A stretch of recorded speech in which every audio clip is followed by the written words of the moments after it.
This Motion. conference will now be recorded. Please either use the function in GoToMeeting to raise your hand or type a comment in the chat box. And then we'll unmute your microphone and let you speak.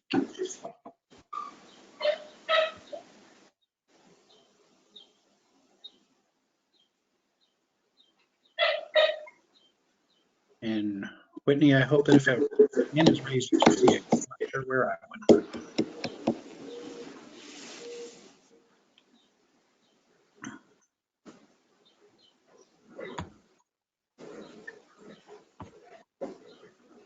Okay. Hearing no intent to offer citizen comment at the beginning of the meeting, we'll move into the consent agenda. I'll make a motion to approve the consent agenda. I'll second. Greg, aye. Jerry, aye.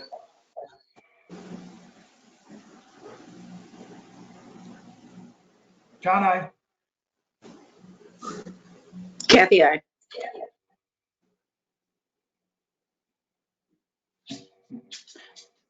Very good. The next item on the agenda. I'm sorry? Karen Lyons, can I get a vote?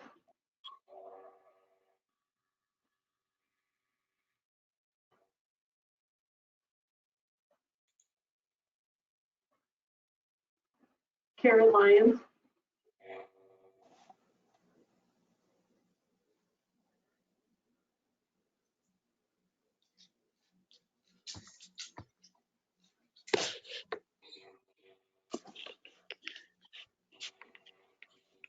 Karen, you're on mute at the moment. Did you have a vote for the consent agenda?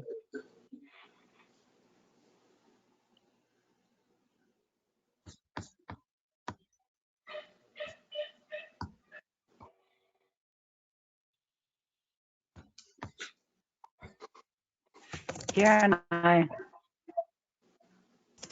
Very good. Got it. Thank you. Okay, next item on the agenda then is the Parks and Trails and Comprehensive Plan proposal. And we have our first of two interviews. First one's with RDG. I said aye. Are you hearing me? Yes, we're hearing you, Breaking up Karen. quite a bit. We got you now.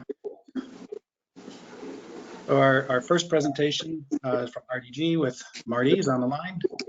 Marty, you ready to take it? Thank you for joining us, by the way. I appreciate that very much. I am. I think Brian said he would be on in 7 minutes, but I will get started. And then he can right around.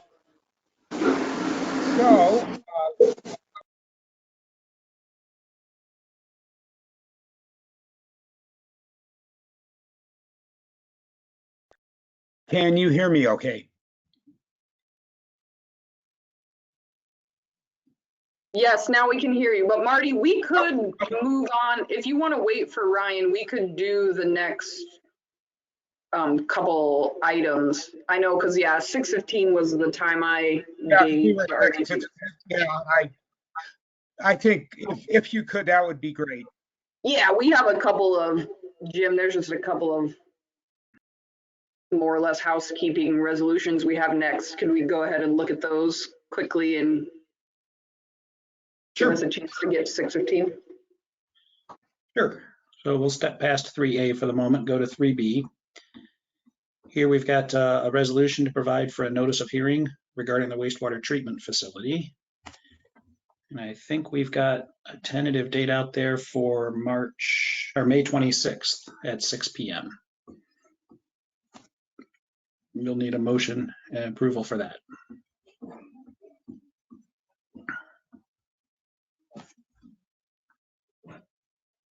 I'll make a motion to approve the resolution.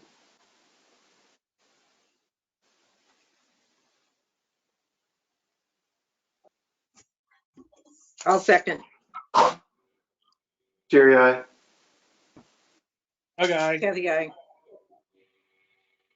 John, aye. Karen, aye. Karen, aye. Gotcha. Yeah, it took us 4 votes, but that went smoothly. So next up, we'll hit the resolution approving a plat of survey for NICC second subdivision.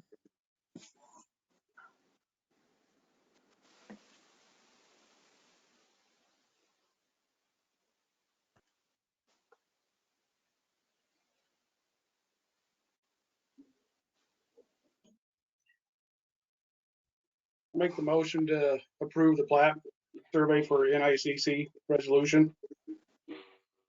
I'll second. Jerry, aye. Kathy, I. John, I.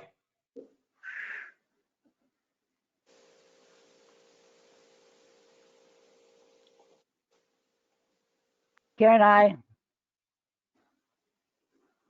Karen, I. It's lagging. All right, I believe that's all 5, right, Karen? Correct. Okay, are we good to go back to the RDG presentation now? Yes, Excellent. looks like We they're are ready. good. All right, got you enough time there. Thank you for Okay. that. Marty, go ahead and take the show. Okay, terrific. Well, we will just go through the 6 questions, and we'll tag team a little bit. We sent a little bit of a leave behind that's a summary to Karen, which I'm sure she's got or may have distributed. So it'll be, we regret not being there in person to be able to give it to you, but that's life today in the big city. So, and one of the big problems with working at home are telemarketers who constantly call on the landline. So question number 1, and all of these were really, really good questions. How will you approach the project? First of all, we approach this project with really a great deal of excitement. Whenever a community entrusts its future through a comprehensive plan with us, we're very excited about it. We feel a real sense of responsibility and commitment to giving you something that's the best thing that we can possibly come up with. There's something about Peosta that I think is especially exciting to me personally from a professional point of view. And that is, it is an opportunity to take a place that's good and is a good living environment, and through a strategic program, really make it great, really make it a different kind of community that can be a real model for the 21st century. And that is just fundamentally exciting, of taking the different elements in the city and the assets that it's got and the things that are happening and the opportunities that you have already evinced in your various goal statements, and putting all of those things together and coming up with something great is really profoundly exciting. What that is going to take from an approach point of view, and it will be challenging in these times, but from an approach point of view, is a very intimate, fine-grained, highly engaged participation process. Because I think many of you, and I think we too have a vision for what this can be, but we should not be overbearing about it. And by working together with the community in a very collaborative and close sense, we can achieve and articulate and improve that vision. So that is an overall approach to the project, to view it as visionary but extremely practical. And in order to get to both of those, to have a very deep involvement of the community in a variety of different ways. That then segues us to the second question. And it's a difficult one because we're challenged right now by COVID. If we are still social distancing, what adaptation should be made? So Ryan, would you take it away on this one? Yeah, sure. And thanks, Marty. My name is Ryan Peterson. I'm a landscape architect right here in Dubuque, about 4 minutes away from where many of you are sitting right now. and would be privileged to have the honor to work with all of you. And the question here about what happens if we are still social distancing when this project moves forward. I think we look back at our statistics related to the use of Zoom or other medias like we're using now, GoToMeeting. And every year our use has doubled, and all of a sudden now we saw a significant spike with COVID. And so we're very adept at using technology. And we have a team of individuals right now that are helping us make sure we use the right tools, some of which would include real-time polling, doing focus groups. So when we talked about our 4 various focus groups within our proposal that would be looking at a broad, inclusive transect of community leaders and citizens alike, we could use that tool to help make sure that we are all working together efficiently. Secondly, the website, which is really the portal to the community, would be promoted through social media. So those two work hand in hand. Social media doesn't replace your website, but social media and what we've proposed would help to make sure that we get the word out, especially this time of day right now, where many people are at home and they don't have that face-to-face ability. We specifically were thinking about this as we wrote our proposal and wanted to make sure that we go to the people as best we can during these times. Ideally, it'd be face-to-face, but we're going to rely on alternative medias. And then lastly, I think recognizing that not everybody tweets or not everybody uses social media, we would look to engage the public through low-tech means, which might be drop boxes or in-person stations where you can leave comments. And so I think all of those are great for getting feedback. One of the things that we've been testing right now is how do we actually conduct studio work sessions or collaborative sessions interactively with the public. And Marty, I know you've spent some time thinking about this, so perhaps you'd like to add on to that, I guess. Yeah. As you gathered from our proposal, a very fundamental part of our process is working in the community on a lot of the conceptual elements of the project. And we hope that by the time we get to that point, the crisis will have passed and we can operate in a much more normal way. In the event that we can't, there's still a way, and it does use electronic media again, and the way is for us to be working and collaborating. That is Ryan, I, and the team to be collaborating individually and in our own work settings, and then to be able to use Zoom to set up a webinar kind of situation at the end of the day's work, in combination with the instant polling devices, to be able to both take comments, respond to questions, and ask people in real time effectively to raise their hand and say what they like and what they don't like. So adversity can be the mother of invention, and there are ways of doing this. We both know the city very well. Me from the housing program, Ryan from being in Dubuque, and working in and around Peosta. So even if this has to happen, and I hope it doesn't, because we'll already be in the fall by then, that we can manage and do this without really impeding the process or the nature of the project. So it's a challenge, but I think people are learning to live with it if they don't get sick and tired of Zoom. And it is, in a sense, keeping us together. And there are ways of using these techniques to produce a good result. So question number 3, is an annexation strategy part of the proposal? What is an annexation strategy and how will it benefit Peosta? Well, interesting question. Yes, the answer is yes. We suspect from the housing study and the amount of land acreage that we need that there'll be a point where annexation will come into play in the future. It may not be needed for the next 20 years, but the municipal boundaries will probably would probably expand at some point in order to meet your growth demands. So we always do include an annexation study as a matter of course.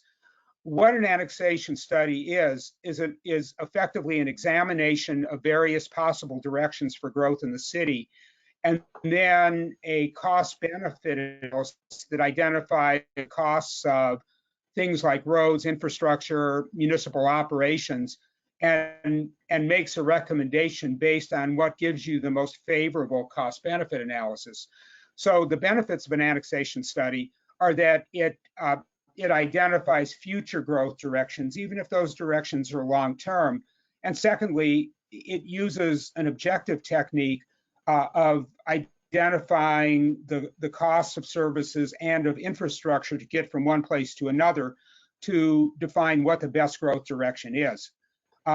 As an example, and you'll see this in the displays that are in the leave behind that we left, not on the screen because all you're seeing is me.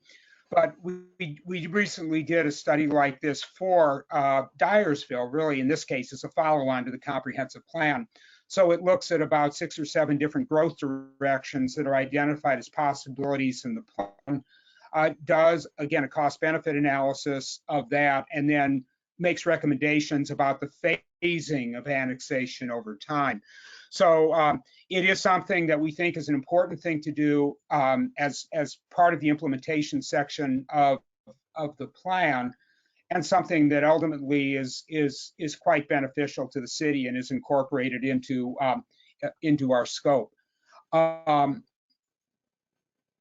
Moving on to question number 4, and if anybody would like to stop me, please feel free to do so.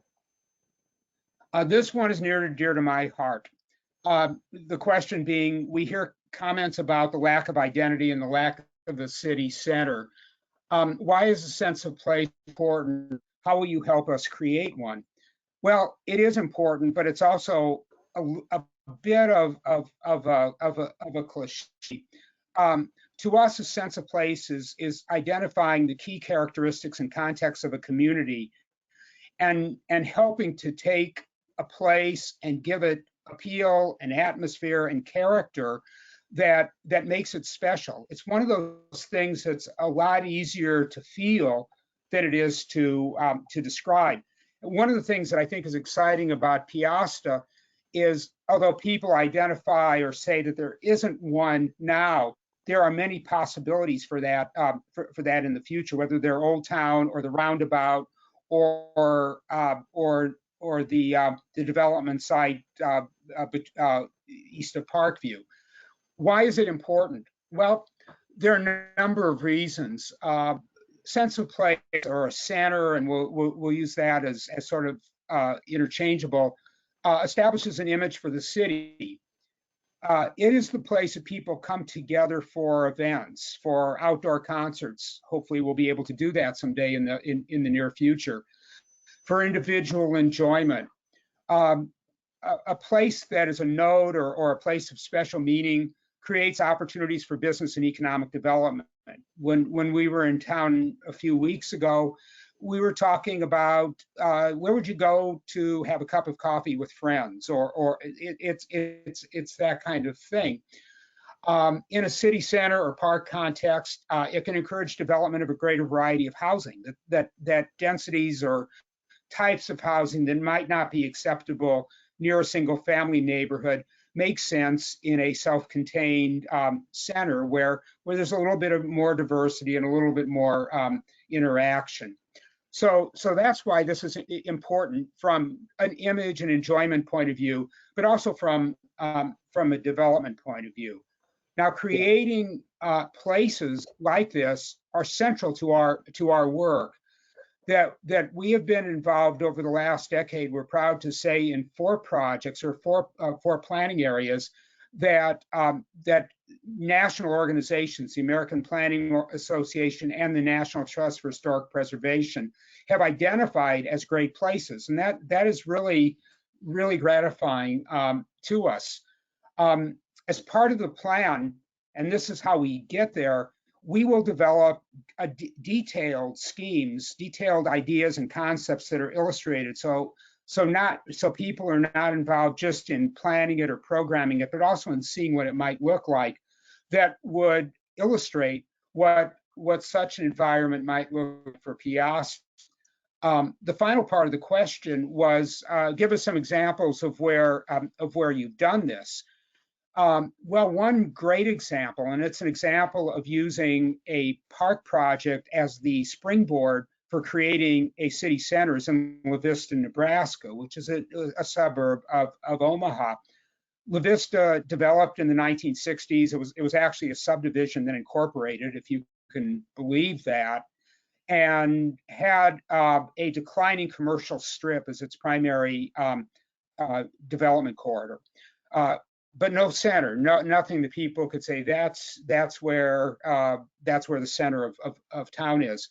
So the city, with our help, developed a master plan for converting an underused golf course into a central park. And if you have the document that we'll leave or have a chance to review it, you'll see what that looks like. One of the things that we conceived of is that next to the Central Park was a Walmart building and strip center that had been vacated because Walmart moved to a new facility. So we said, this park shouldn't just sit there as a park. It can be a catalyst to a new city center development.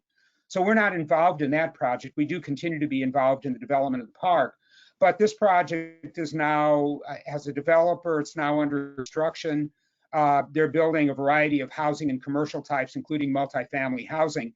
And when all is said and done, the park will have become a springboard on a site not unlike the Parkview East site that really will become a new center for this growing suburb in the Omaha area.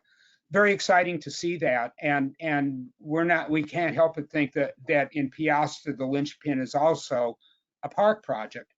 Some of you may be familiar with Coralville, Iowa, not very far away, and we developed the redevelopment plan and master plan for what then became Coralville City Center.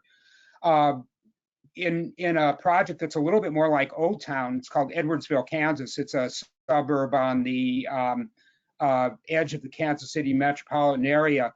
We have a crossroads, a railroad, a small old commercial district, an iconic cafe. That should sound familiar. And as part of the Mid-America Regional Council's Planning Sustainable Places planning program, we developed a way in which this could emerge as a significant community center for this town of about 4,000 people. And I know many of you are familiar with Kaplan Schmidt Island project in Dubuque that Ryan has been intimately involved in. And I don't know, you might want to say a thing or two about it.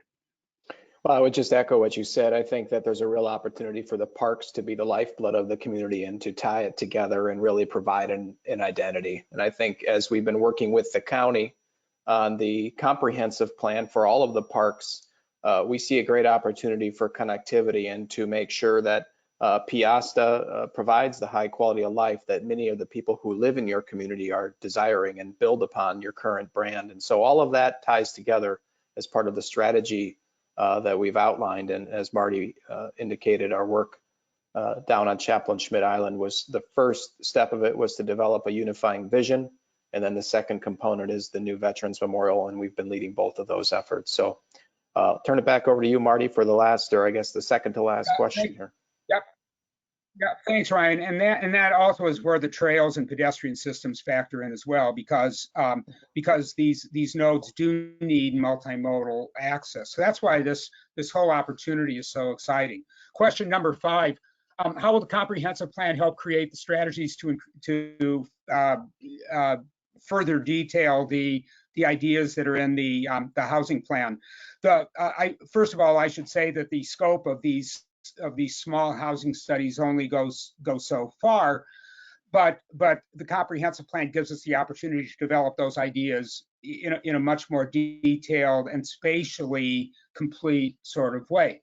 So first of all, the planning process identifies on the level of the entire community a consensus around the goals for housing in the city and the priorities that should be placed on them.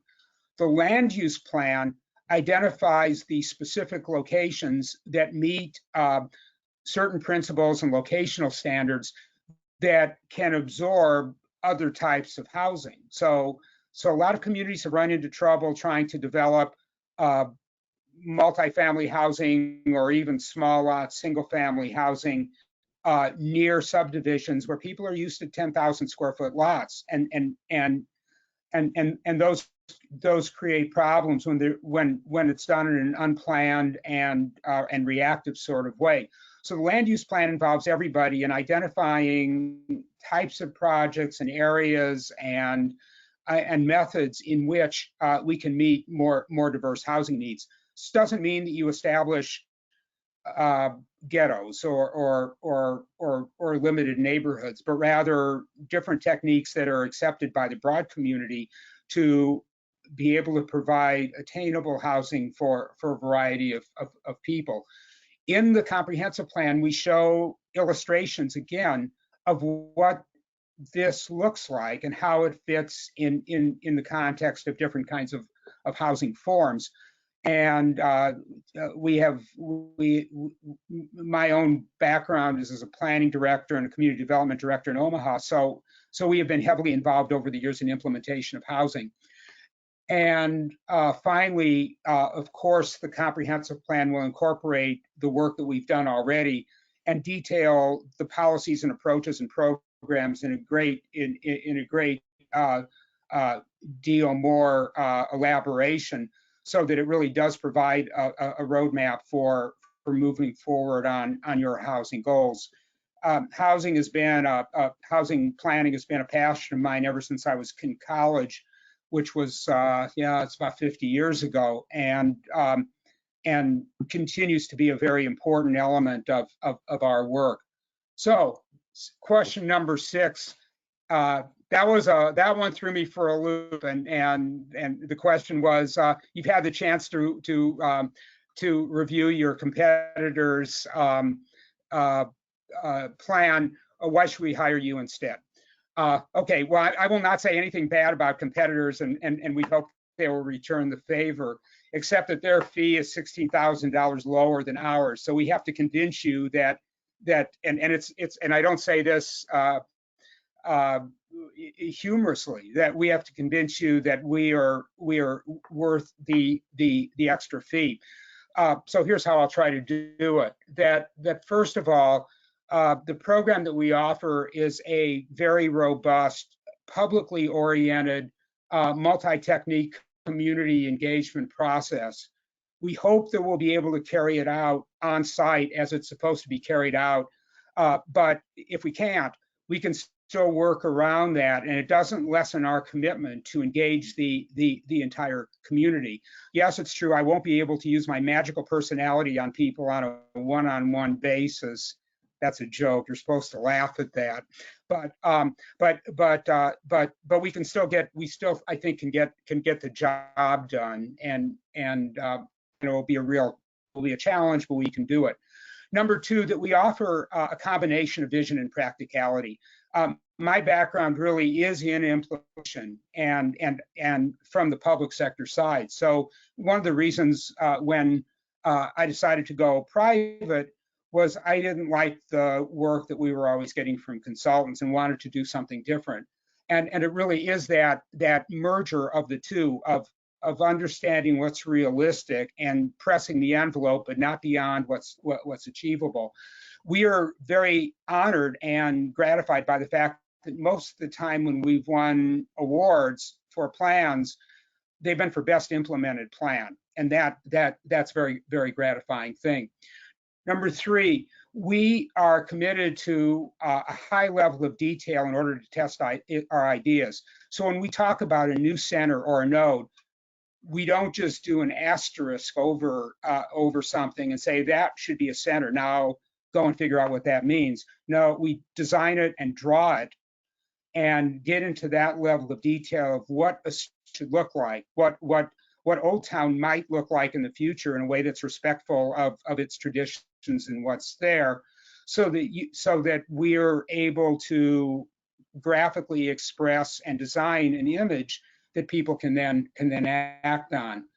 That's the fourth point, that our work is graphic, that in many cases an image conveys an idea much better than words do, and certainly much prettier. So by illustrations and graphic excellence, we can communicate and excite a vision of what the future of Peosta can be. Number five, we really understand the relationship of different components of a community: parks, transportation, trails, infrastructure, land use together, and pride ourselves on our ability to integrate those things into a unified strategic vision of the city. And finally, well, not finally, penultimately, our expertise, we think, has won awards in all of the areas that are of really critical importance to the city, to park planning and design, to trails and active transportation, to making places, to environmental art, to land use planning, to developing town center plans that have really been recognized for being great projects for communities. And finally, and maybe this is the best thing, we are incredibly enthusiastic about this project and about the opportunity to help guide Peosta to be a city for this century, a community that can take a lot of the planning traditions that have gone before and a lot of the ideas and really integrate those into something that is unique and terrific, and will help, with your help and with your participation, elevate Peosta to the top rank of American communities. It's an opportunity that we see here that we find unbelievably exciting, and we hope to have the honor of exploring this journey with you.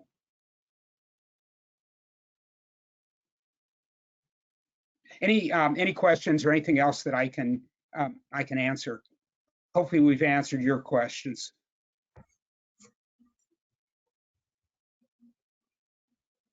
Yeah, if any of the council members has any follow-up on that, that'd be great. Just make sure you unmute first. While people are thinking about that, Marty, Brian, I want to again express our appreciation. You take the time to go into more detail. I know the questions were given with relatively short notice, but I do appreciate the attention you gave to them. I think that'll help us considerably in making this big decision for Peosta.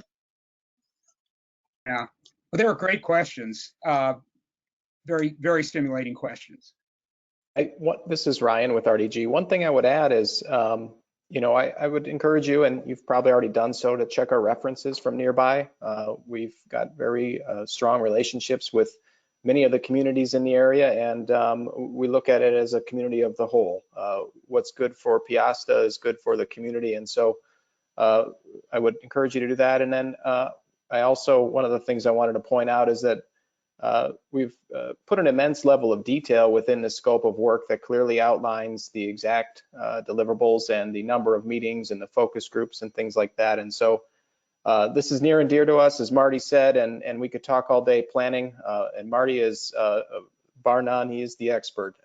But this is something that we are very passionate about and would be honored to serve you if we had the opportunity. So appreciate you letting us sit in tonight. Thank you. Well, thank you. So let's run around real quick since we're in virtual format. I'll start with Kathy or Karen. Anything to follow up on? Not at this time, thank you.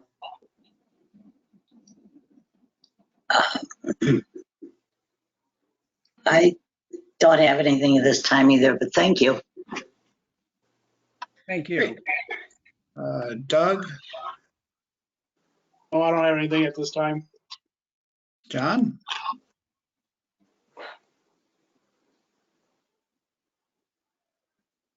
Sorry, trying to unmute.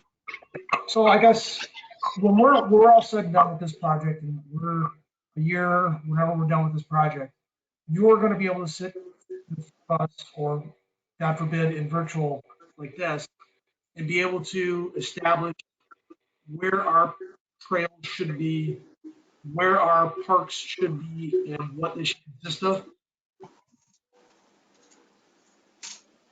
This is Ryan. I believe the question was 1 year from now, we will be able to identify where the parks and the trails and the city center should be. Was that the question? Correct. Yeah, absolutely.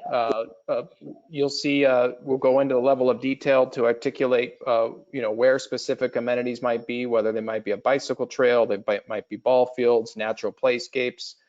We know that there's been discussion about a splash pad. And so as we work through the focus groups with individuals within the community, and we consider the adjacent land uses, we will map out where all of those items go, and even give you the have a very high level a budget that you could potentially look at or earmark as you move into the construction phase. And I think that's one of the things Marty underscored was our ability to implement on a day-to-day basis. I bridge the gap between the vision and the implementation. And so have active projects where we oversee and stamp the construction drawings for projects that go in.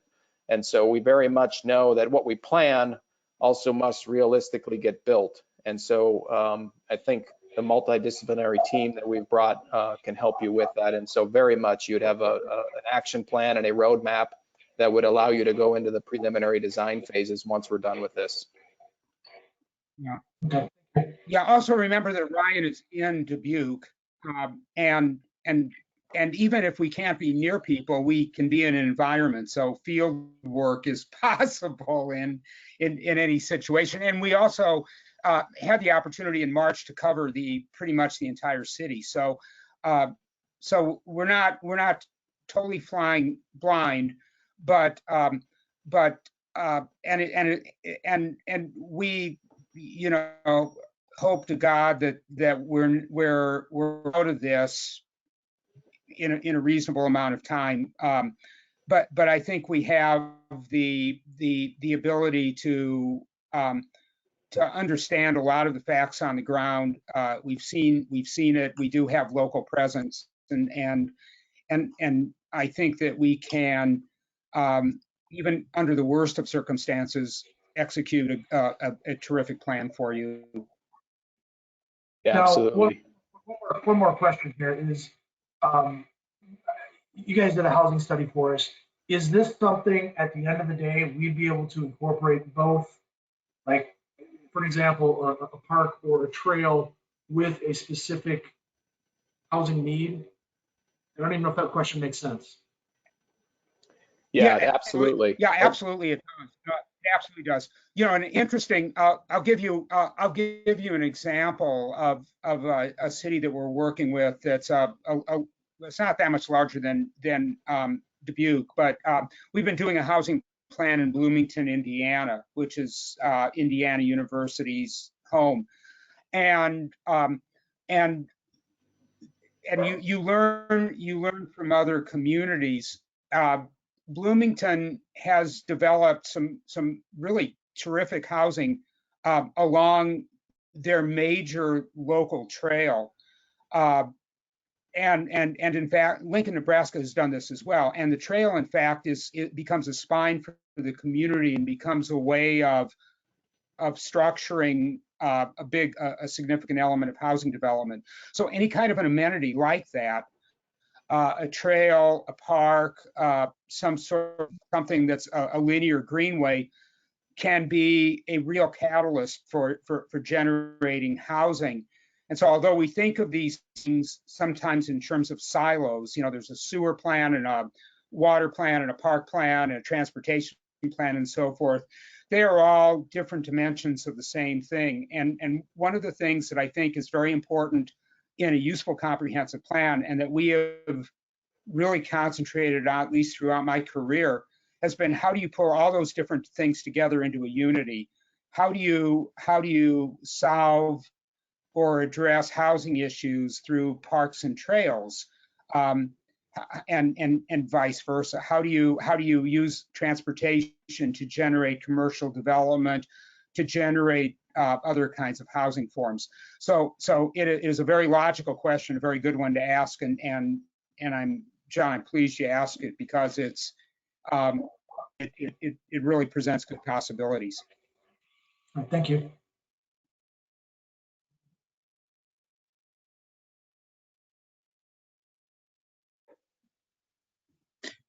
Now that I'm not on mute, Jerry, what else would you add? Do we have a time? Do you have an estimated timeline on as to how long this is going to take? Yeah, we put one in the proposal, but it is a 10 to 12 month timeline to do both projects. So they're more or less interweaved. So some of we're able in some cases to be on site at the same time, doing different focuses and different kinds of groups.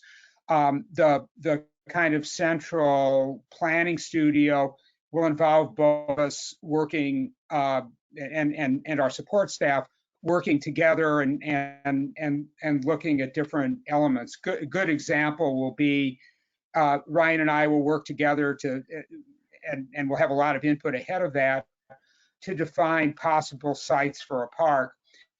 He will evaluate that from his point of view. That deals with the exigencies of park location. I will, from the point of view of surrounding development, we'll come to an agreement, present that to the group on the first night of the studio, and then he'll go off and design the park. So it works in that kind of direction.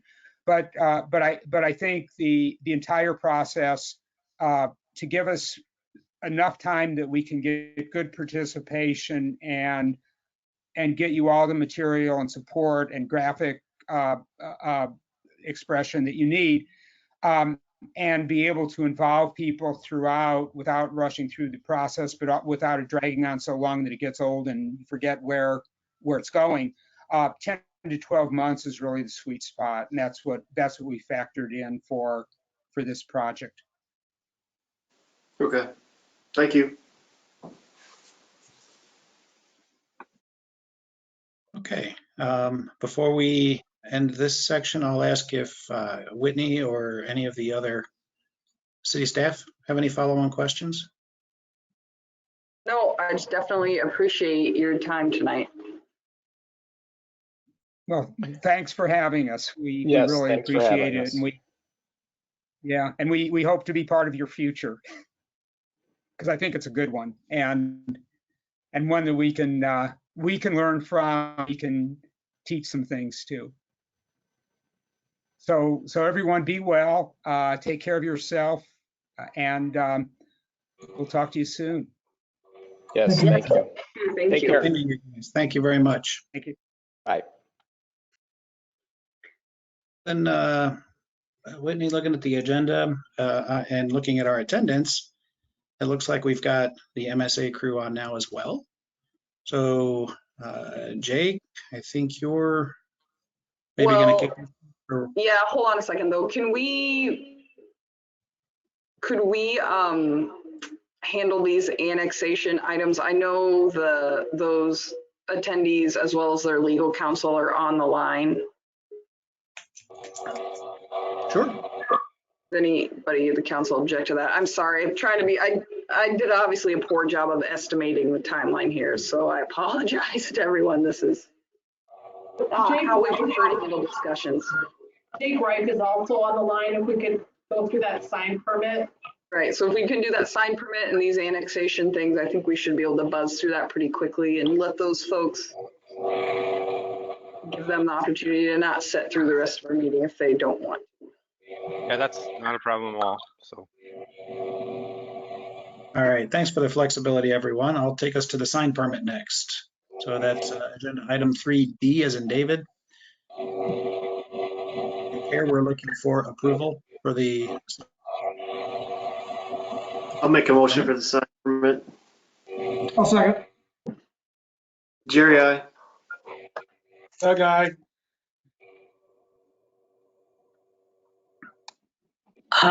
We had, the front setback on that was a problem. Is that corrected?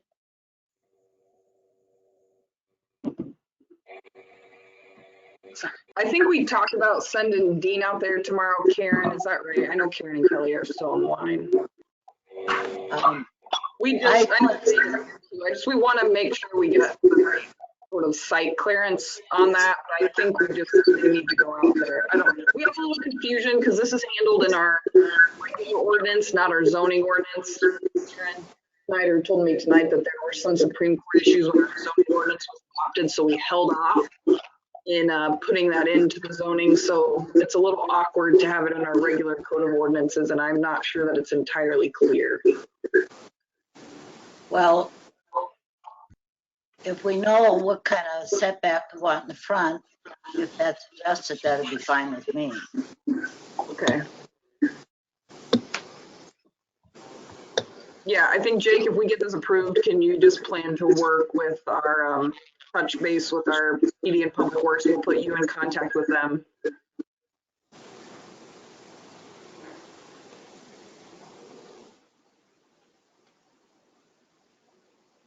I can try to.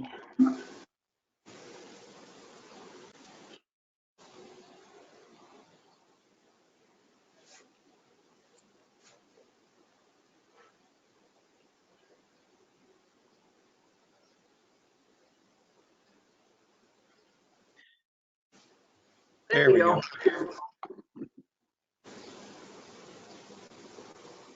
Why are we still not hearing Jake?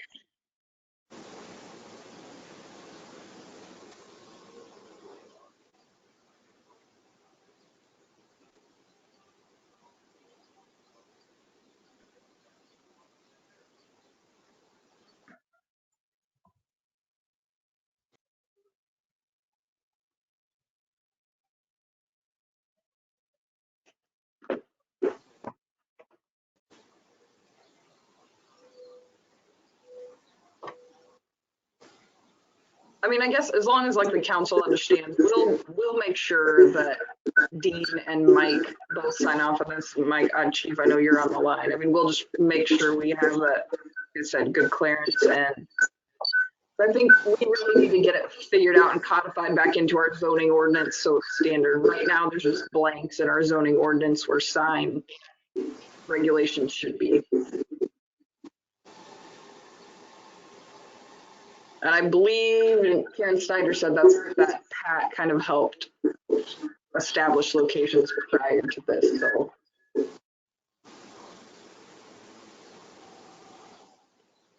Do we know what they are?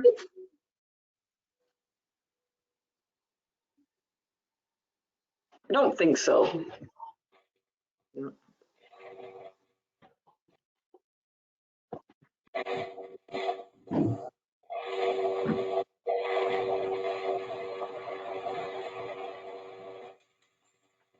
I think they were at least 14 foot from the property line. If that's not a problem for them.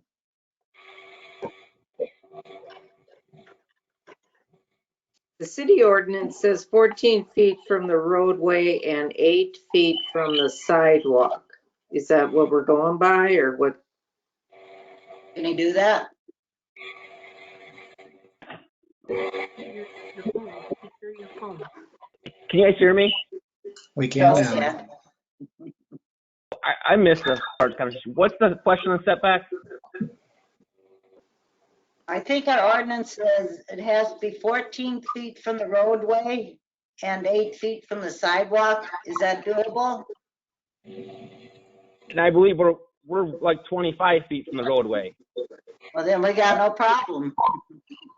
Okay. Right, because right now the private road, we're off the edge of that private road by 5 feet off the private road, and then from the edge of the street it's 25 feet, and I believe the sidewalk is 6 off the edge of the street. Okay, yeah, that should be perfect. And like I said, we'll have Dean and Mike just buzzed by, but I think we're in good shape. Yeah, if I'm looking at page 2, Yeah, I'll correct? take a look at it tomorrow with Dean. We'll get it taken care of. Okay. I'll go aye on it then. Kathy, I.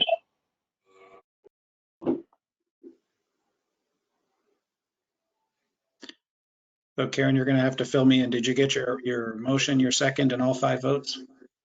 I have the motion in the second. I heard Kathy, Karen, and I'm not sure if Doug voted or if I didn't hear Jerry or John.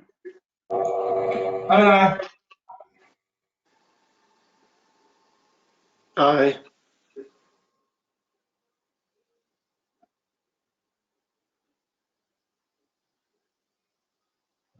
And And John, Doug, I you're didn't good? hear yours. I saw you, but I didn't hear. Yes. All right. And Doug, you're good? Yes. Perfect. We need paddles. There you go. Okay, let's keep clicking through here. Let's go down to the annexation discussion. Right, so So, the first, oh, go ahead. no, I was just going to ask you to lead this discussion, Whitney. You know it Okay, better than yes. So in 4A, we have the applications, 5 applications that have been submitted.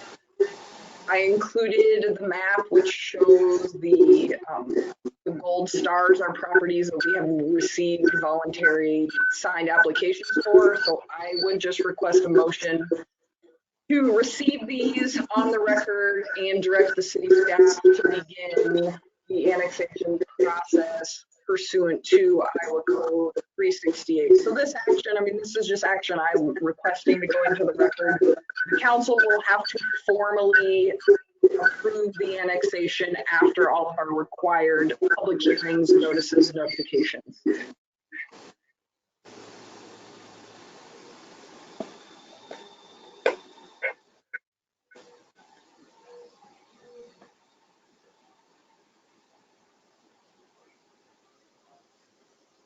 I'll make a motion to receive the application. I'll second that. Jerry, aye. Doug, aye. Karen, aye. Kathy, I.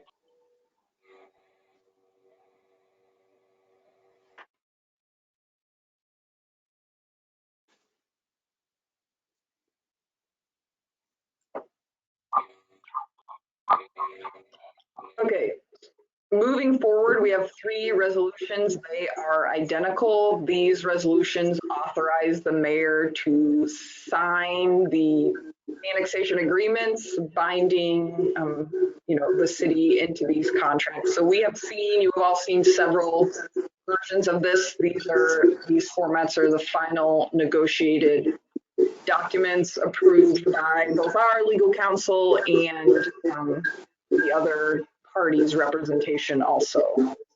So these are all, the terms that were settled on are all things that we have discussed at some point. And then of course, the attorneys had some language to add just related to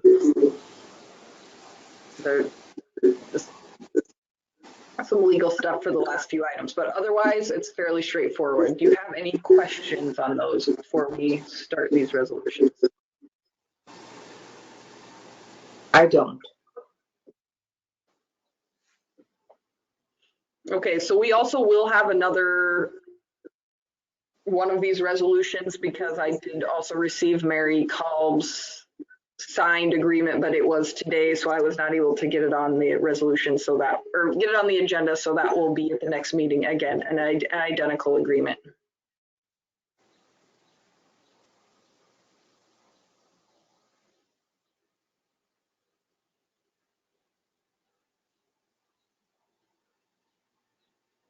So you needed a motion to approve all 3 of these, or you want them separate? I'm guessing these are going to They go as all 3 need to separate. be separate. They're separate agreements, separate resolutions. Okay, I'll make a motion to approve resolution concerning the Birds family investments. So on the agenda, we're talking item 4B, as in boy. We've got a motion. I'll second it. Jerry, I. Kathy, I. John, I. Doug, aye. Karen, I.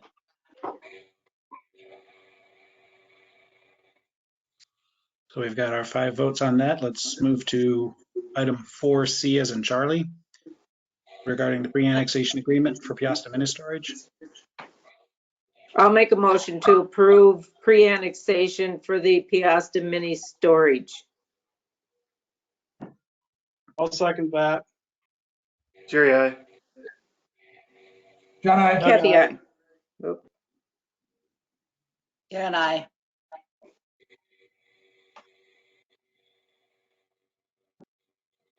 I think that was 5.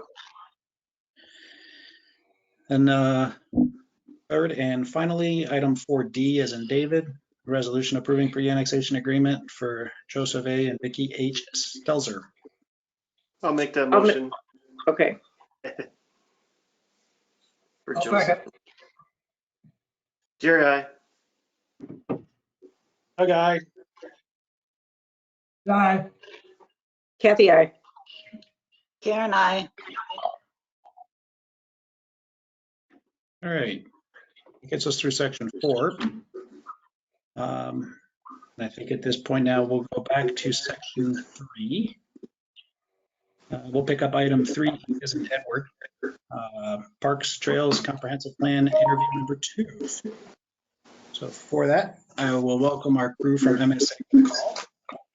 Thank you very much for making yourselves available to talk. I see there's a few of you, and I'm not sure who's going to speak for which parts. I'll hand it over to you, Dave, to lead us through. Okay, thank you. I'll let Becky take control of the.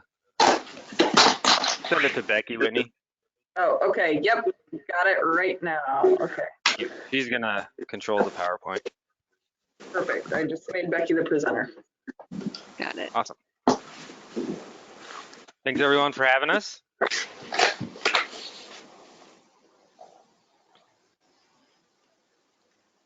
Okay, can everybody see the PowerPoint?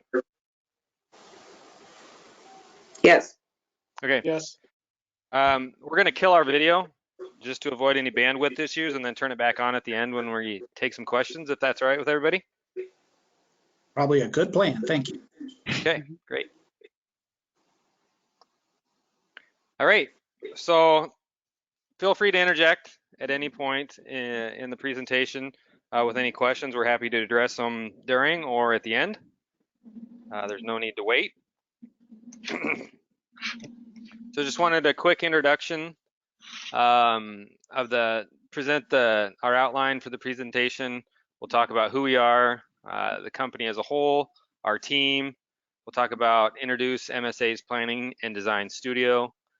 We'll touch on the project highlights, time frame, and then why select MSA. So first, who we are. Sorry. There we go. MSA Professional Services is a multidisciplinary design firm in the Midwest. It started as a rural land surveying partnership in the 1930s in Wisconsin, in Baraboo, Wisconsin. They added services and grew the company since then. It was incorporated in the 1980s. They continued to grow and add services and expand their geographic footprint outside of Wisconsin. And with the 21st century, MSA Professional Services became a 100% employee-owned firm via the ESOP, which is, I think, approximately 5% of A&E firms meet that. We offer in-house consulting, multidisciplinary firm. We can do just about anything but geotech. We don't have any geotech engineers or drill rigs outside of the really niche specialty services. So everything is in-house. Any engineering support on the comp plan update or the master parks and trails stuff will be done in-house. That's where I come in on this thing. And we feel that we really add value to this process.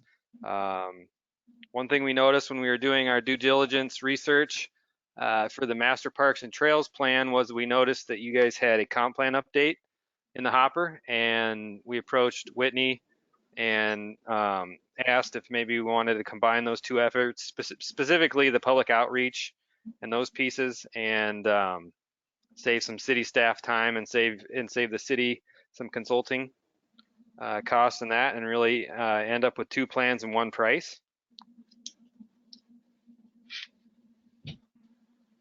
So that's a little bit more about who we are, and this is introduce the team. So my name is Jake Deaver. I'm a civil engineer. I office in Dubuque, and I will be involved with the comp plan and Master Parks and Trail plan throughout. I am not a planner, so I will not be doing the bulk of the work, but I will be offering some engineering support where needed, and then also serve as the project manager and client liaison. So I'm not here to win the project and then beyond down the road. I'll be involved throughout it, and I'm 10 minutes away. So Becky Binns is the principal project planner. She'll do the bulk of the work on the project. She's a certified planner. Dan Schmidt is also on the call. He's one of our certified landscape architects. Provide input for some of those landscape features, parks, playgrounds, stuff like that is really right in Dan's wheelhouse. Chris Jansen's another certified planner on the team, public engagement specialist. He'll be at all the public engagement meetings. He's on the call as well. And then Sean O'Shea is not on the call. He's more of a QA/QC role. He's another certified planner in Iowa. And after introducing the project team, I'll hand it off to Becky, and she can talk about the process. And all right, thanks, Jake. So like Jake mentioned, Chris, Sean, and I are all planners. We're all part of MSA's Planning and Design Studio, and we are 3 of MSA's 7 AICP certified planners in Iowa, Wisconsin, and Minnesota. So within our planning studio, we have a bunch of different specialties. Each of us brings a unique perspective. Some of us specialize in comp plans, park planning, downtown planning, housing market analyses, grant writing, and other things. With all these different types of plans that we've done, all the work we've done as a team, we've accumulated more than 20 state and national planning awards. So now a little bit about our project approach highlights, and this will hopefully touch on some of the questions that Whitney sent along to us. But of course, if you have any questions as we're going along, please jump in, like Jake said. So first, a few of the things that we know are important to you and we want to highlight and make sure come through in your plan. The first is about Peosta's identity. So we know Peosta doesn't have a well-established city center, but many of the communities we work with are smaller and they can say the same thing. So one example I wanted to give you guys of a community that we worked with who was struggling with the same sense of place is Solon, Iowa. So they were in a similar situation when we started their comp plan, but through our public engagement, it led us to discover that there was a strong interest from the community in the downtown. So what we ended up doing was exploring how we could potentially expand the downtown in the comp plan. We found out we needed to do a little bit of a deeper dive, so we ended up doing a follow-up study and ended up creating an official city center for the community. So for Peosta specifically, what we want to do in the comp plan is explore what sense of place means to everyone. So we'll use our public engagement to help figure that out. It could be something like having a downtown green space people can gather at for farmers markets or music events, or maybe it's, like sculptures located throughout the community. But it's likely going to be a combination of things that make Peosta a unique place.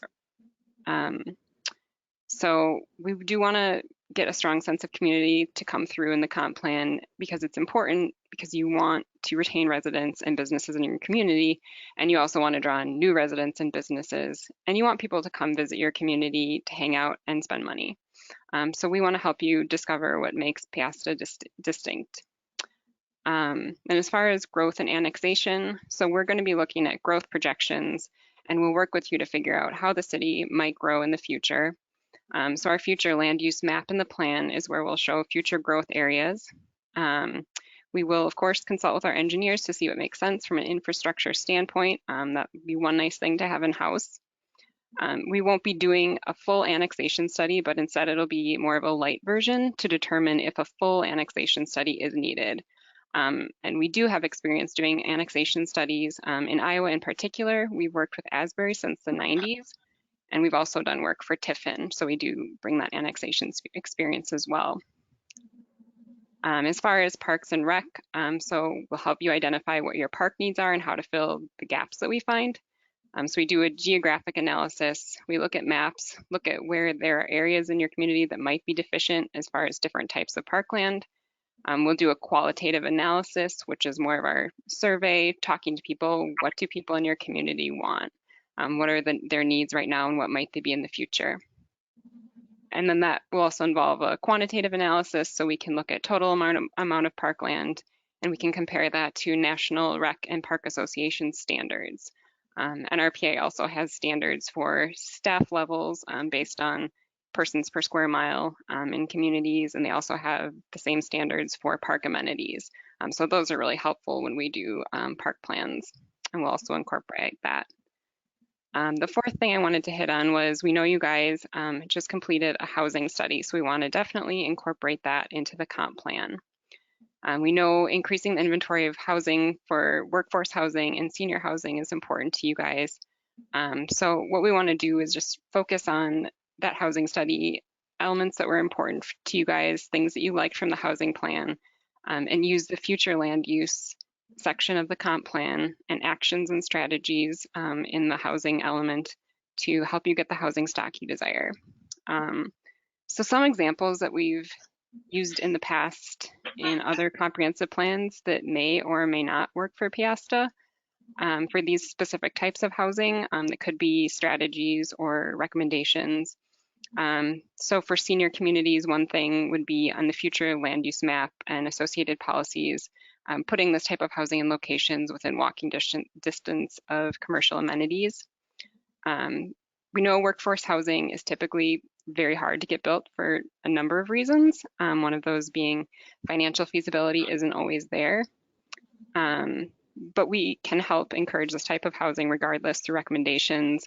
Often we recommend leveraging different types of funding, such as Section 42 tax credits, partnerships with organizations like Habitat, updates to the zoning ordinance potentially, and then again using the future land use map and associated policies to recommend locations for that type of housing that might be best suited in your community.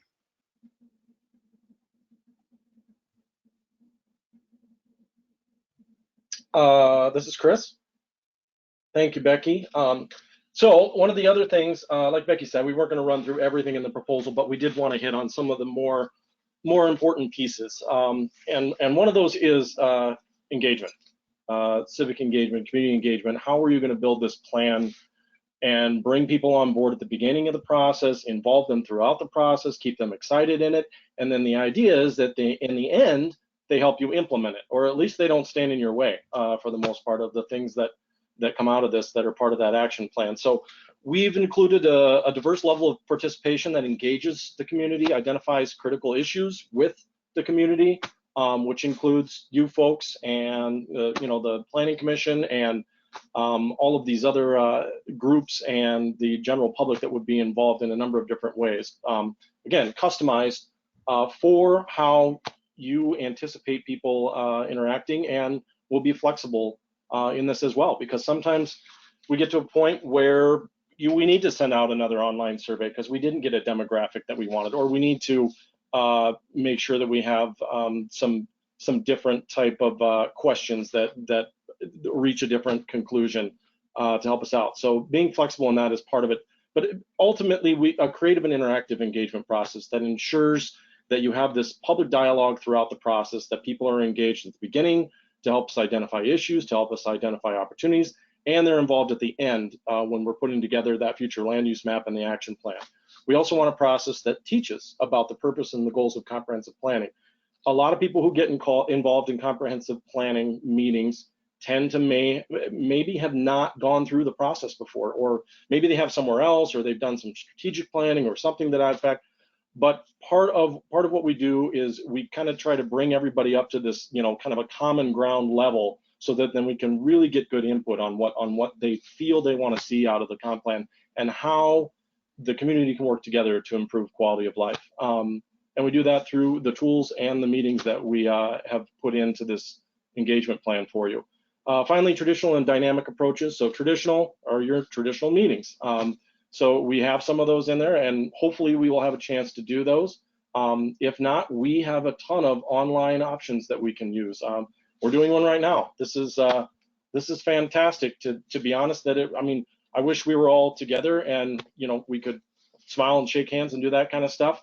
But this is also another option that we've used for plenty of engagement and will probably continue to see even after this COVID-19 stuff is over with. But that traditional and dynamic approach allows people to engage as they see fit. So you may have some people that come to every night meeting, don't want to do the online stuff. You may have some people that are busy every night, don't want to go take time off for a meeting. They got kids, whatever it is, but they want to do the online stuff. They want to do the crowdsource map or the survey.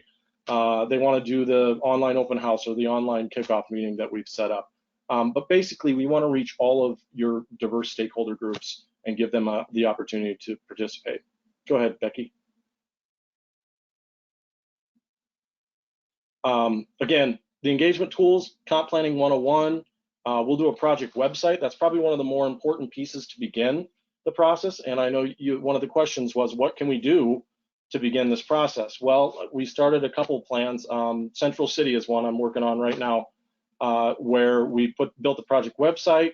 They wanted to have a meeting. We met with the steering group committee over Skype and kicked that off, kicked the surveys off, and we've started doing some of our kind of the background analysis of the plan that we're working on for them. And so that project website serves as the central clearinghouse. You can link it to the city's website. You can push it out over your social media so we can kind of capture those people that are already engaged in the community, push that out that way. And then it becomes just basically this repository of information, of presentations, which is fantastic for you as city council because you can steer people right towards it. So if somebody comes up to you and is like, hey, I read about this meeting or I heard about this meeting, I didn't get a chance to go, what did they talk about? You can say, oh, go to the project website. It's linked to our city website. The presentation from last week is up there and you can fill out the online form. Or yeah, take the survey, it's linked to the website. So it really becomes this kind of basis of how to keep everyone connected within the plan. We'll do media announcements. Again, community-wide surveys are an important tool. We do a lot of those online, and then we have a printout copy. So if we do need to put some of those at City Hall, great, we can do that, and we'll enter them in later and get all of that data. One of the other interesting things we do is a crowdsource map, and we allow, basically, it's a map that's built by the community. Everybody gets to basically go online and build this map of issues and opportunities. If they want to attach a photo, they can. So, if it's a particular area of town, they're like, I really like this, or I really think this is a growth opportunity, or I really don't like this area, or this particular spot for some reason, they can record all of that on a map, and then we'll put that into the public engagement as well. Stakeholder interviews and focus groups are another really big, important piece of this. The census data we have right now is 10 years old for the most part. The stuff that is somewhat newer is all some extrapolated estimate of that data. So it's not real accurate. What we have found in those stakeholder interviews and focus groups is we really get some kind of boots on the ground feedback from folks that are actually involved in selling houses, selling lots, building houses, financing houses, growing businesses, investing in businesses. That is some of the best data we can get is from just talking to those folks. We usually have a real estate group. We usually have kind of a city services group. We always have, we try to work in some youth groups if that's a way to get youth involved and you have some interested classes that would like to be a part of that process. And again, those can all be held this way too if we need to as part of that process. We've certainly done that in the past and can do it this time. Pop-up meetings are an option. That's where we would go to a community event and just set up a booth. But one of the two things we have planned, a public workshop to kick off the process, and then an online component of that, which is where we do the presentation, tape it, and then put it online and put the same questions we would ask folks at that meeting online so they can respond. And the same thing with the draft open house at the end of the project. We would have that open house and then do the same thing, put it online and allow people to comment that way if they weren't able to make it to that meeting, or they just thought of something later and wanted to go through the presentation again. And then there's a couple other different options that you could throw in if you guys wanted to, but different tools that we provide: promotional videos, office hours, design shreds, public idea walls, that kind of stuff. But mainly the engagement tools that we put in there, we really think will help you guys reach out to the community, get that input that you're seeking, get that buy-in that you're seeking to help you have an implementable plan. Next. Quickly, there's 4 steps is the basic, the step 1, gather input. So that's the public engagement, Planning and Zoning Commission, City Council, staff, stakeholders. We kind of do all of that kind of on the front end to get good input on issues and opportunities. We analyze current conditions, both on the parks side and the comprehensive plan side. So in a comprehensive plan, normally there is kind of a community facilities, parks and recreation section. What we're proposing in this case is that that section gets really beefed up to back to that parks master plan that you guys were looking for, and it would operate as a standalone document for you. But we're going to do it as part of this process because we can double up on public engagement, we can double up on some of the existing conditions analysis, and really add some value for you folks and the people that are going to be engaged and don't have to do 2 separate processes and just can be involved in this one. We'll establish a vision and provide a focus for the creation of the plans. And then finally, that plan creation, it'll serve as a tool for implementation. We do an action plan that's basically a matrix that has, here's your stuff you're going to be doing every time somebody comes with a new subdivision. Here's the stuff you're going to have to budget for that's going to take 10 years, that's big, and everything in between. To help serve, that will be the guide for growth and development for this council and the next version, and so you get some continuity as you go through this as well. And nope, I'm good. Dan, it's all you. Sorry. So the culmination of this is the plan itself, which ends up being a living document. The goal will be documenting graphics that are customized to the city of Peosta. We try to minimize text, utilizing infographics and summaries to efficiently portray information so people aren't stuck reading through novels to get to the information that's pertinent to discussion that they want to have. And like I said, it's a living document that includes annual goal setting and budgeting, and the report can be easily amended as community needs change. So it's not something that's stagnant and gets done once. Updates can be made as needed. And then kind of finally, as Chris mentioned earlier, is integration to the community website. So as the sections are completed, you can post them to the website. The public and stakeholders are able to get out there and review those sections. They're able to be discussed as amendments are made. They can be pushed out that way. So just a nice repository of information and an efficient, quick way to get things out, especially in these times where in-person meetings aren't commonplace. Go ahead, Vicki. So the anticipated timeline is about 10 months overall. The first 6 months or so would be kind of steps 1 through 3 that Chris showed on those slides earlier. So kickoff and analysis of existing conditions and really getting out for public engagement over the first 6 months, and then getting into more review policy, maps, planning, zoning reviews, and then getting finally to the draft plan, being able to hammer out the details and get something out in the early part of 2021 as far as the final plan for adoption, getting final comments from all the different group stakeholders, city council, planning, zoning commission, and such, hopefully wrapping up in the early spring of 2021. All right, so why select MSA?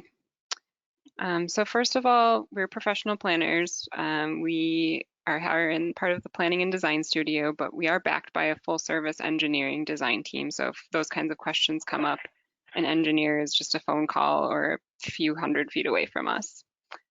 Secondly, we do a lot of park planning. So we've done about 20 park master plans within the last 10 years, and of those, Dan and I have worked on or led about half of those plans. And thirdly, so Jake and others have worked with the community before, so we have existing relationships and insight into the community. But also, we want to help you guys. So we're planners. We like digging into the data, but we also like working with you, your residents and businesses, to identify a vision for your future and help put together a toolbox of strategies to achieve that vision.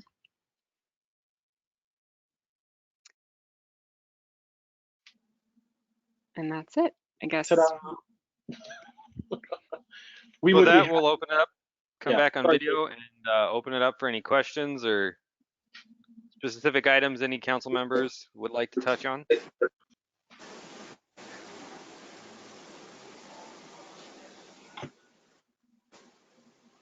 I got a question about the annexation. Why don't you feel like we need a full annexation study done? I can Why answer don't you that. need? Sorry. Go ahead. I was just clarifying the question. Why don't you need an annexation study? Well, you said that we don't need a full annexation study done. Why don't you think we need a full study done? So I guess the thought was that was something that we would explore through the comprehensive plan. That's often how annexations come about, is, you know, we start doing the planning process and figure out what your growth is going to be. Potentially, you know, where might it make sense to expand infrastructure? What are the tentative costs going to look like for that? And then we would recommend a full annexation study. So it'll be more of like a light version in the comp plan. But we would use the comp plan as a tool to kind of feel out if a full study is needed. Okay, thanks. Mm-hmm.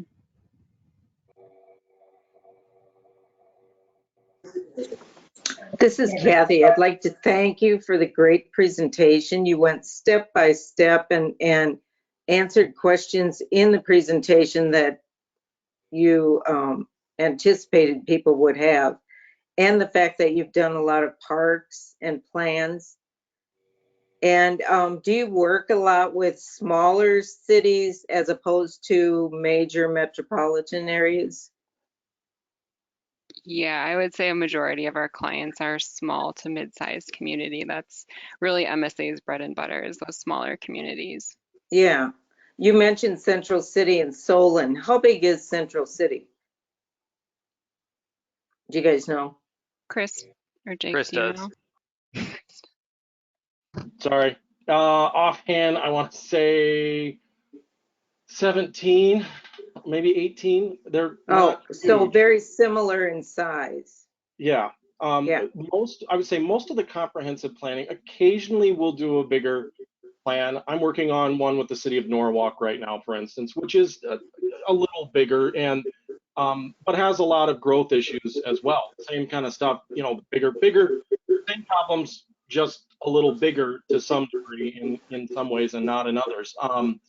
And then as Becky had said, or Jake said earlier, we've, you know, we have an office in Dubuque. We have worked with a lot of smaller communities around Dubuque.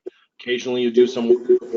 When it comes to comp planning, definitely the focus is kind of the mid-sized communities that are really looking to re-identify, grow, and attract growth that might be part of a metropolitan area, may not. Sometimes they're looking standalone.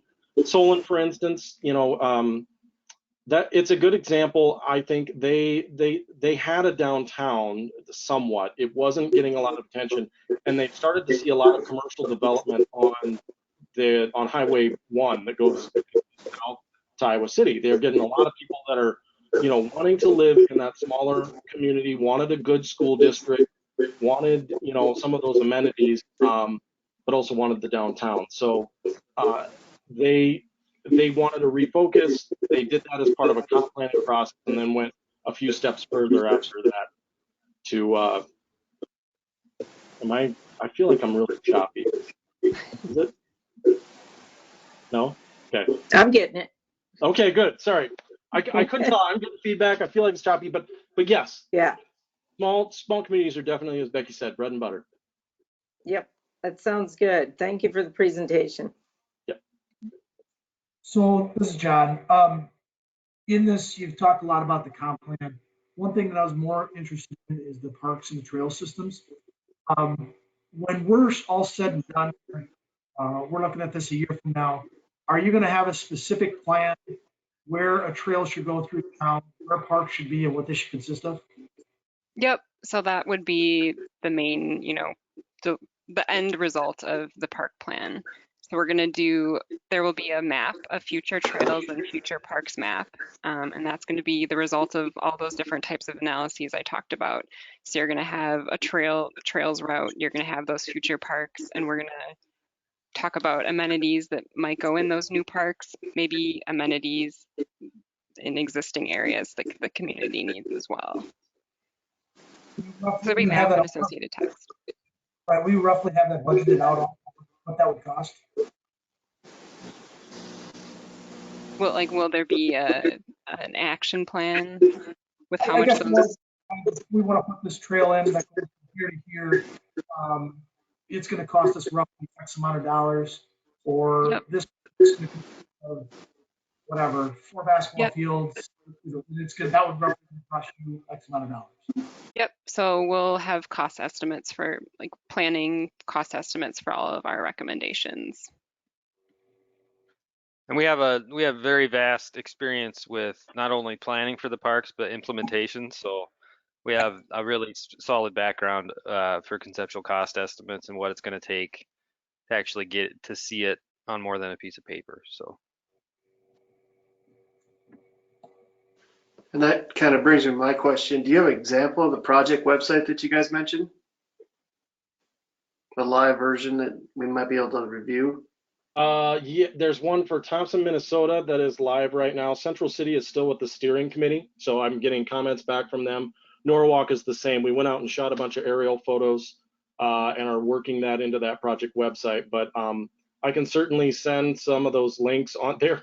They're live. They're just not pushed out yet, I guess, to the general public. They're at the steering committee level. Becky, you might have some as well. Do you guys have any websites that are live right now on stuff? I don't think anything that's live. I'm not sure if Fond du Lac. I can check quick, see if they had one. We certainly have some that we can send out. Thompson is one that I know we're currently in that process, and Thompson Township. So Minnesota's weird. Their townships have zoning authority. Wisconsin, I think, has some of that as well. Iowa, our townships, sometimes maintain a cemetery. That's about it. But up there, the township does land use planning, just like a city. The counties do it if they've given it over. So Thompson Township is right by Cloquet, up next to Duluth, just a little bit west of Duluth, and about 4,800 people that, they got Interstate 35 runs right through there. So they got a good amount of traffic and they're looking to grow. They've been working on a plan since last late spring. So I think I just found it and shot it to the council, the town of Thompson comprehensive plan. I'm pretty sure this is it. It's a WordPress site. Yep. Is that? Yep. Okay. Yep. Perfect. So I shot it out. Thank you.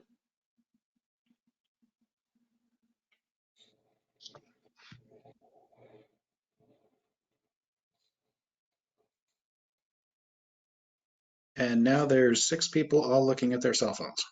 I was just saying, there's still a notice for a public meeting that it just got delayed this afternoon because of COVID. We were going to have it in March, and they punted till May, and they are punting it now again. We offered to do that online, but they have really, really bad broadband up there. So doing something like this just isn't quite possible. So we're just going to pause on that for a little while for their one of their last public input sessions.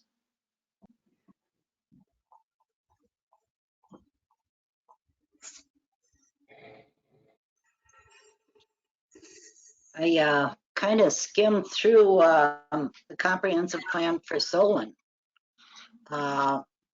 Could we expect to get pretty much the same product as what you did there? Well, that would depend. No, I'm going to say no because you will have a plan that is for you. Now, there are certain parts of the comp plan that are fairly how it's organized. You know, you start with an introduction. We usually do a chapter on public engagement. We have a chapter that covers land use. In your particular case, we'll have a standalone piece either as a chapter or as an appendice that is your parks master plan document. So there's going to be some of that format that's going to look similar, but it won't be the exact same plan. And it certainly won't have the same public feedback in it. It's not going to have the same goals for what you guys are looking to do. We're not dictating that stuff. We were going to get that from this group, from your public, from the public engagement we do, from the surveys, from the existing conditions analysis that we do as part of the process. So, and that plan is a few years old, and I hope, you know, with Dan and Becky, that we've gotten better at what we do in terms of putting graphics together and that type of thing as well. So there are some good parts of that plan that we will, you know, that if you like, great. Let's see if we can do something similar that works for Peosta. But no, you won't get. We're not going to cut and paste. You know, take out Solon, put in Peosta, and off we go. No, it just looked like you covered practically every subject there was to cover in it, though. I mean, and that's kind of the nature of a comp plan, right? So in your guys' particular case, you're going to dive in a little closer on Parks and Rec, and you definitely are going to have probably some pretty good discussions as we go through this about future growth. As was brought up earlier, you know, annexation's a big deal. So let's start to get some direction on where we're going with that and what the community feels, so that when you do get to that point where maybe you're making some tough decisions as council 2 years from now, and you got 10 people in the room that are pissed, right? You also know you went through a comp plan process that had a lot of feedback, had multiple opportunities, and overall the community said, look, we really want to move in this direction with future growth, and here's why, and here's the parks plan that relates to that, and this is what we're going to do. We're going to, you know, take a look at that area, look at what it's going to cost to provide infrastructure there, look at what that's going to do to lot prices and, you know, that type of thing, and go that direction. Thank you for your input tonight, 10 people that are really mad about everything that goes on or this particular thing. But we're going to make a tough decision to move forward because we have a comp plan to back that up.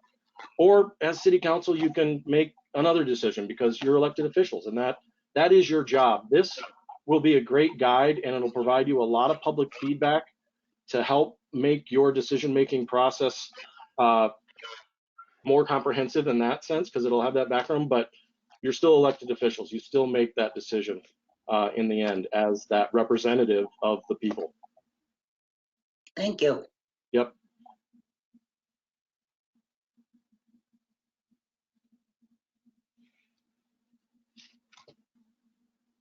I'm a planner. I get a little long-winded. I apologize. I could have just said yes. That's what this opportunity No, is. I appreciate it. I wanted an explanation. Thank you. Good. I apologize. I lost audio there for a moment. So if it wasn't already asked before, we got the clarification that an annexation plan is not part of it, that we'll look at it and may determine the need for it. If we were to do an annexation plan, we're not looking for a quote here, but what would that additional activity typically cost? Well, I suppose it depends on the breadth of it. We're working with Cumming, Iowa on one right now. They have which is just south of Des Moines. They just got an interchange. They have West Des Moines on the north, Norwalk on the west. And I think they are going to do a lot of the legwork on kind of getting petitions and that kind of thing, if that's the study area we're going. They did a small kind of infrastructure analysis. Now, one of the benefits they had is they have the WRA that runs all the sewer service in the Des Moines Metro. So they had a good idea already where your sewers were going. So that's once you get to that annexation study, there's the part of, hey, we got to go out and get petitions and see who's actually interested in, you know, being annexed, or whether we need to do that 80-20 voluntary thing. And then there's the other part of it of, oh wow, what is it going to cost to get sewer out there, or what are our water limitations, if there are any? You know, how far can our tower reach? Where are we going to have to loop? That's the part where I'll let Jake answer probably a little bit more of that, but there's some variables there. So for the petition wise, just to get people interested, Cummings, I think it's I want to say $8,000 to kind of basically put together these maps, do some workshops, reach out to those stakeholders as they want us to, and then help them basically process all of those petitions when they come in. Jake, what are your thoughts on, like I said, I know you hate nailing down a number when you start looking at engineering costs for looking at some of that stuff, but you've done some of it in the past, right?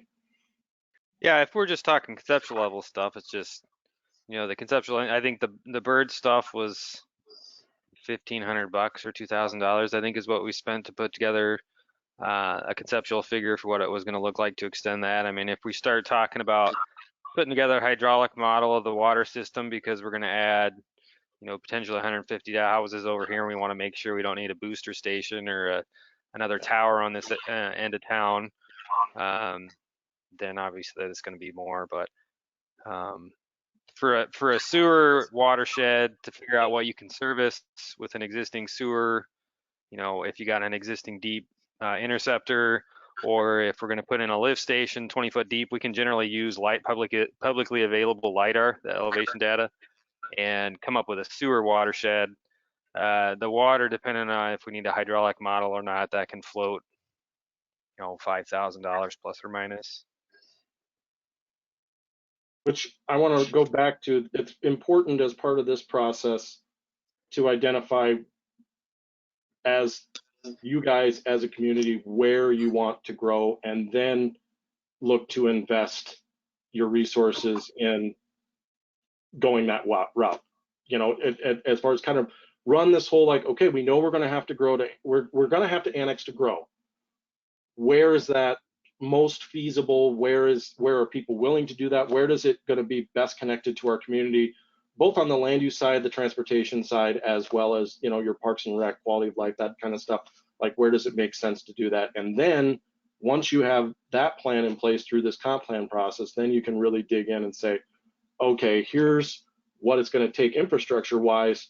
What do we need to budget, or how do we need to start working with partners to get that infrastructure in? I was a city planner for the city of Ankeny for a few years before I was with MSA, and a lot of the new developments had connection fees so the city went ahead, put in sewer, and then when those subdivisions came online, they paid a connection fee, and the developer passed it right down to a per lot fee, and, you know, you're at $5,000 per lot. That goes straight to pay back this trunk sewer that ended up serving the whole community. So there's ways to do that as well after you identify which direction you want to go.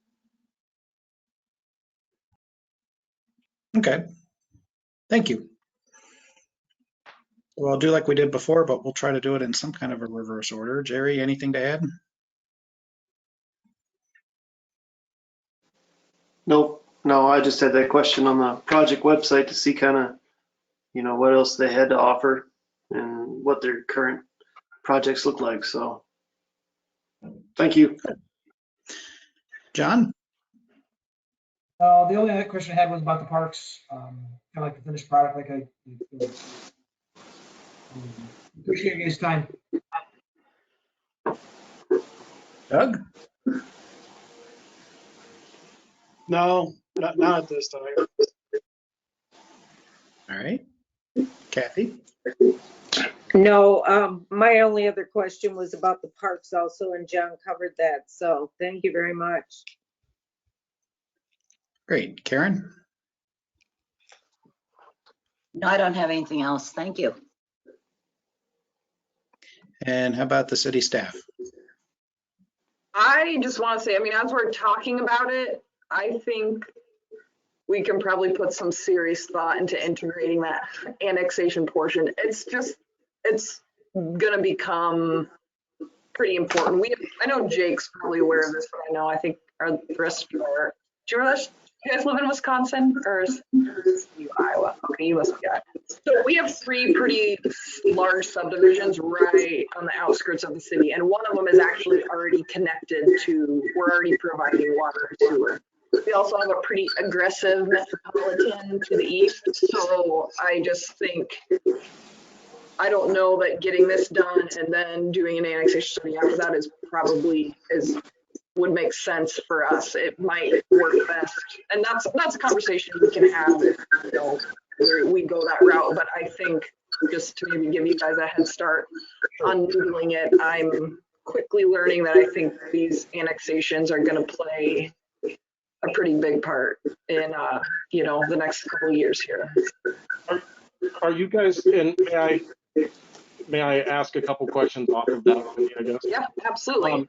So out of the annexation study that you guys are looking for, are you looking to work with some of those, what I would guess, growth threats, or, that could be issues? Are you looking to like establish moratoriums and go through that process, or is it really just, we know we're going to need this much land in this amount of time based on our current growth rates, and again, we'll probably end up looking at a number of different things besides census data. We'll look at building permits, we'll look at available land, that type of stuff as part of this process.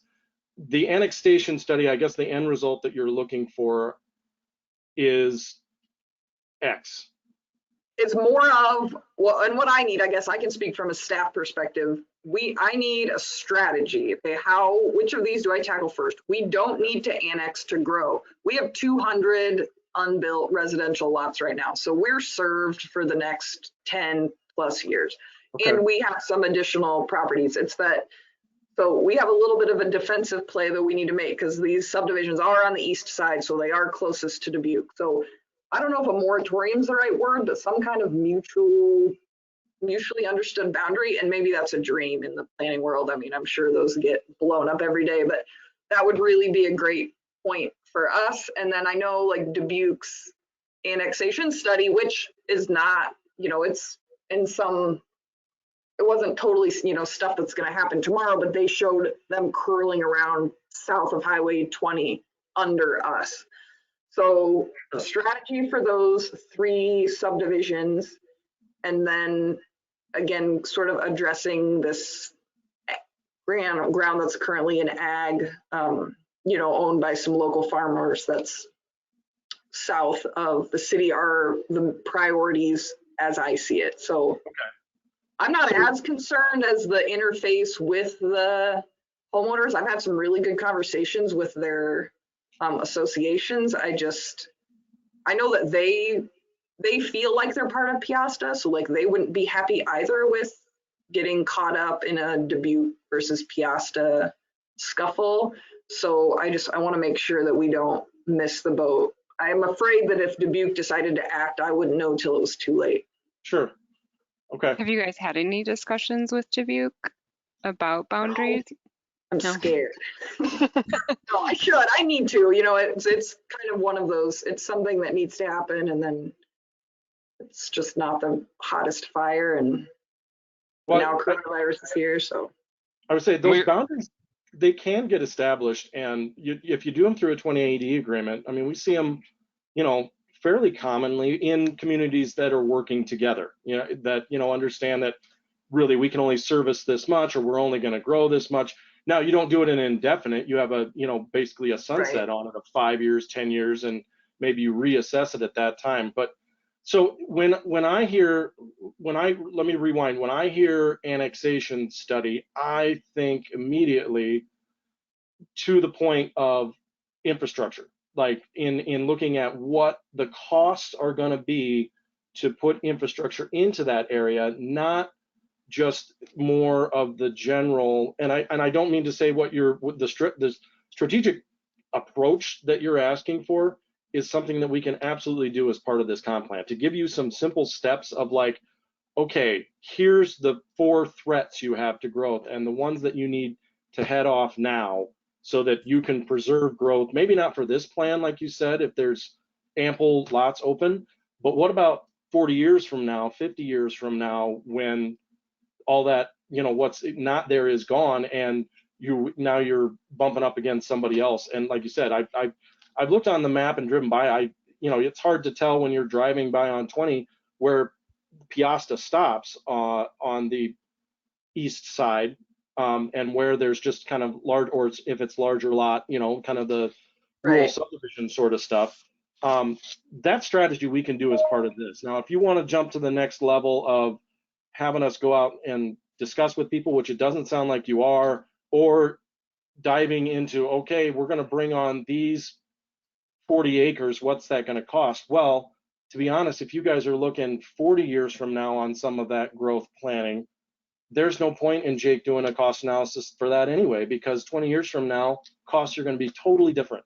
And so I don't see where we can't provide what you're asking for in terms of that strategic process for how do we go about annexing property, or how do we, when somebody comes to us and says, I'd like to annex, I'd like to be a part of the city, what steps do you go through to review that? And, maybe there's some more in-depth analysis at that point in time, but what in general, what do I say as city staff when somebody comes and says, hey, I want to annex and build 40 lots?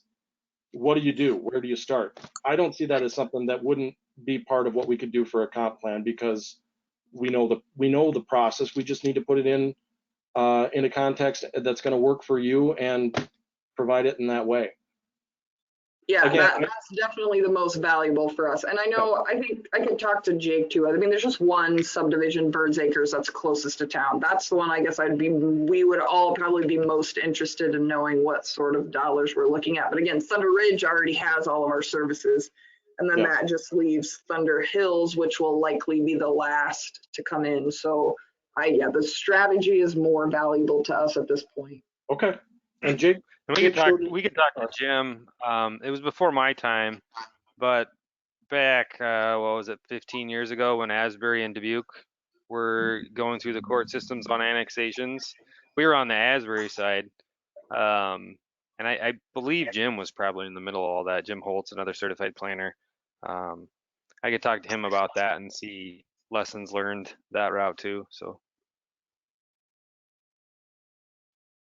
We can certainly throw in whatever you guys would like, but I think if you're looking for just a strategy about how to go about staging annexations, we can give you the roadmap in a future land use plan that says, here's where your ideal areas are to grow, and some steps on how to get down that road in 5 years, 2 years, 10 years, whatever it is. It was the engineering analysis side of things that, when I hear annexation study, I'm thinking, I see, plans for new sewer, where they're doing water mains, where the streets are going, all that kind of stuff. And it's at it's in a preliminary engineering report that's ready for somebody to start doing design off of it next. And you're a step back from that. I just always trust the engineers will work that out, and we'll figure out how to pay for it, and that'll take care of itself. We do that. Not missing a strategic move that I need to be making is keeping me up at night more so than where the pipes are going to go. Jake can figure that out.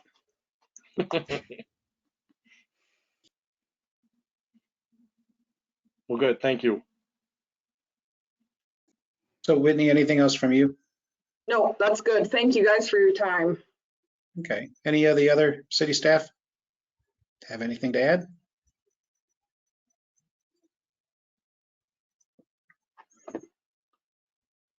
All right. Well, for the team from MSA, thank you very much for making the time to be with us tonight, go into deeper detail on the proposal. As you can see, we've got a lot of interest in this. We recognize this is a big decision for the city. Yep. And committing this kind of an investment to our future, we don't want to take that lightly. So this was a great step moving us to making a well-informed decision. So thank you. Yep. Thank you, folks. Thanks for having us. We'll go ahead and sign off, right, Jake? Yep. Okay. Thank you all. Have a good evening. Take care. Stay safe. Bye. Bye. Thank you. And then with that, We can close out section 3 on the agenda, move into section 3F as in Frank. We have a draft resolution accepting proposal for the Peosta Comprehensive Plan and Master Parks and Trails Plan, where we get to fill in the blank. So to the council, what discussion do we need, or are we ready to make a motion? I just like to say, Super exciting. I'm excited. I just like to say that before we had the meeting tonight, I was kind of leaning one direction.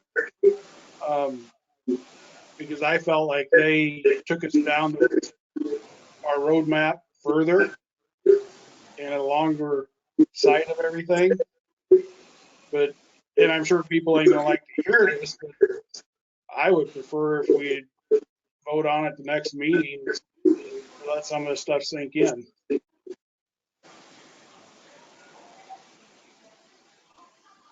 I would just say I was real excited about the MSA one because of the communities they've worked in. They're stationed around here. They're employee owned, and I think there's a lot of young perspective coming from them. And as far as the annexation strategy that the other company had, they didn't really go into detail as to what they were providing. I'm not sure we know they were providing any more than these people were. They said they would look at the direction of growth under their annexation strategy. So, I mean, I don't know.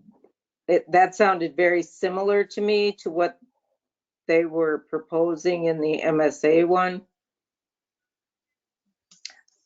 When they talked about housing, they talked about senior housing that they would place close to the amenities in town. Doing the annexation study that they did for Asbury, I'm sure they understand what's going on here. I don't know, I just thought it was more up and coming, younger presentation, which is what Peosta needs. Yeah, Kathy, I was thinking RDG, when I listened to their presentation, it just felt more visionary. If that's even a word. Seem to be looking out to the future more, and they seem to be thinking, I mean, heck, I think I counted 10 times they used the word vision. I know, and my question back to that is, I want somebody who's going to come up with a plan that we can move on now and get things going. That was the opposite of what I thought. I want things moving now, not way in the future. But they even said that once they give us our plan, RDG is going to give us tools and ways to implement it right away. They prided themselves on the fact that they're able to implement it, not immediately, but within our budgetary capabilities. Yeah, see, that's what I liked about our RDG too, was they're looking in the future. I think if we look what we need now and we do a plan, it ain't going to help us in the future. Well, they might be looking at both, actually. I mean, we've been talking about this trail thing forever and have gotten nowhere.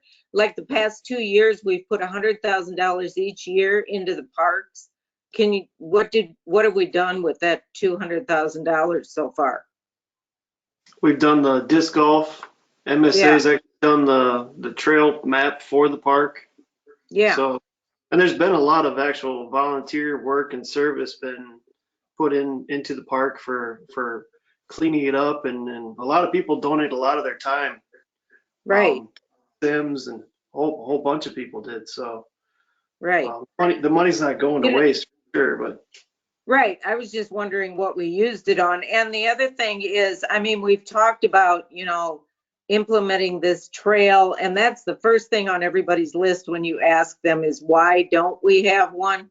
like incorporating NICC's trail and tying these neighborhoods together. I just think we need to move on that like right away.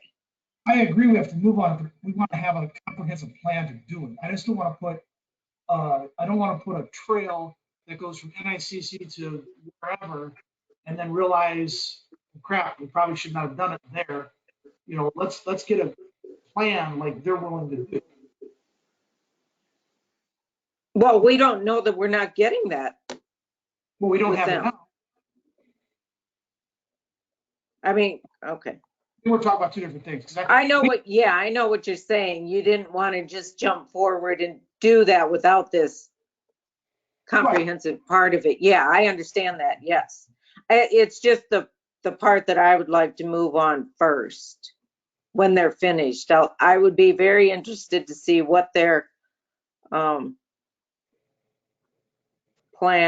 what they come up with first. I'm sure when they have the public input, that is going to be huge. So that'll help. I think my RDG, they seem more visionary, the 10,000 view look of this is what I look like, what it's going to look like, what we feel that it should look like and would look like when it's all said and done, when all the subdivisions are done. Because they said they'll take a look at the housing study and incorporate what that will look like in different areas. Right. They both said they'd look at the housing study. And I feel like the RGD people it sounded like they work on more bigger city projects.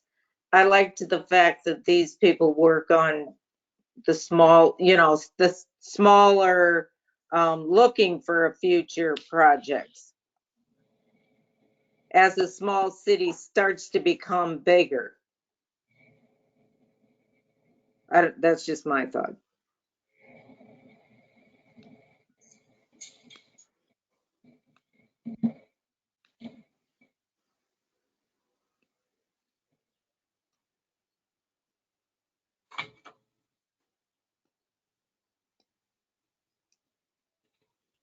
We've heard from Doug, John, Kathy, Jerry or Karen. Anything to add?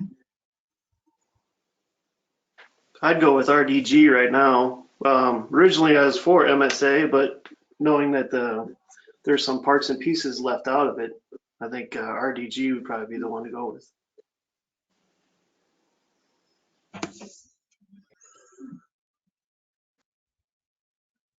Again, I don't like to sound like a broken Karen, what would you add to the I conversation? just think that looking in the future, our RDG is looking more in the future than what's happening right now. In the timeline, I mean, they're both talking close to a year to get things up and going.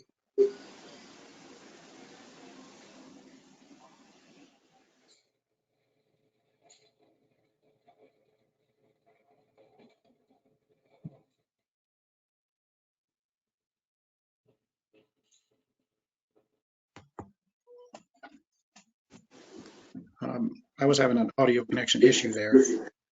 Could that last comment be repeated? I just said that it may sound like a broken record, but I just think RDG is looking towards the future more than MSA.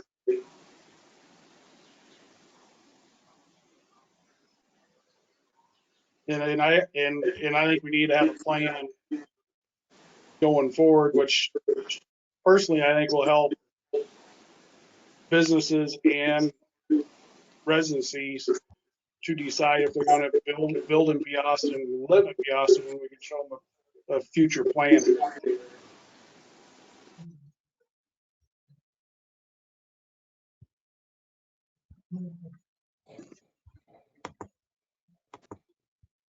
Karen, do you have anything?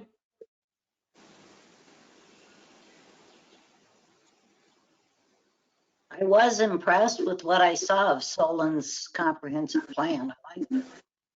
But looks like we got a majority, so there's no sense in dragging it out. We could vote, I guess.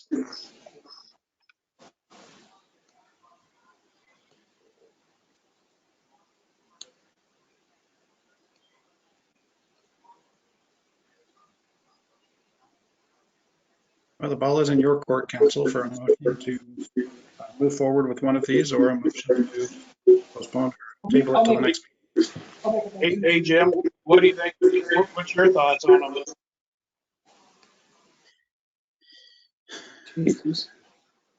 When I looked at the proposals, I saw a significant difference. I think both would do well. I think both are competent in the fields that they're looking to. Looking at the proposals, like was mentioned earlier, I saw a greater depth, particularly in the longer term vision, and maybe a better predisposition to help us identify what we want the city to be with RDG. So I recognize it's a little bit more on the money to get it. I think there's a different skill set that comes with that. And as I've shared before, I recognize this as an investment. So whereas we're typically frugal with our expense money, as we should be, this is a time where I think that money should not be first determinant. This is investing in helping us guide decades of growth for Peosta.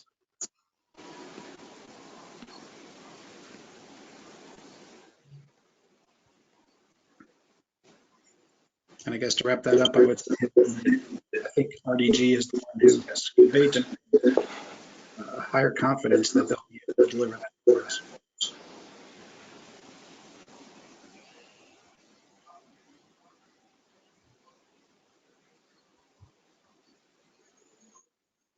Make a motion. I make a motion to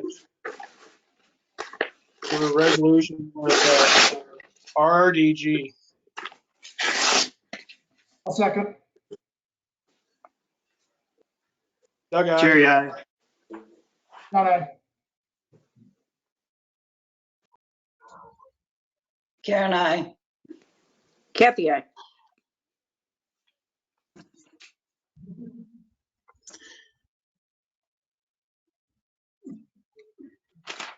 Very well. Good discussion, Council. I respect that.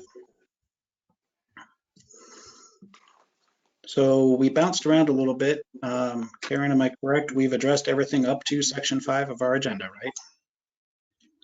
That is correct. Thank you. So we'll move to section 5, which is citizen comment. As we did at the beginning of the meeting, if anybody from the public would like to talk, please raise your hand and Karen or Whitney will make sure that you're unmuted. And if you do speak, we'd like to hear who you are and your interest is, or your address, or what company you represent, so we can have the context for that conversation.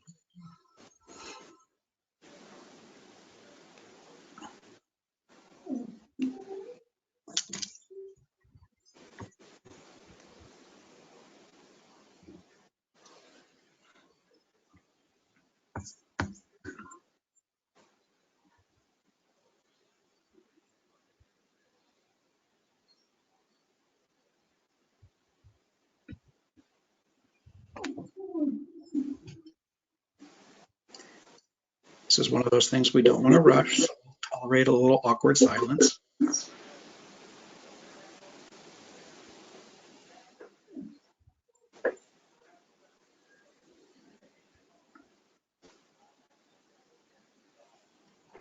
All right, hearing nothing, we'll close the citizen comment. And I'm open for a motion to adjourn this meeting. Understanding we will close off of this call and then immediately reconvene for the council work session. I'll make a motion to adjourn. I'll second. Jerry, aye.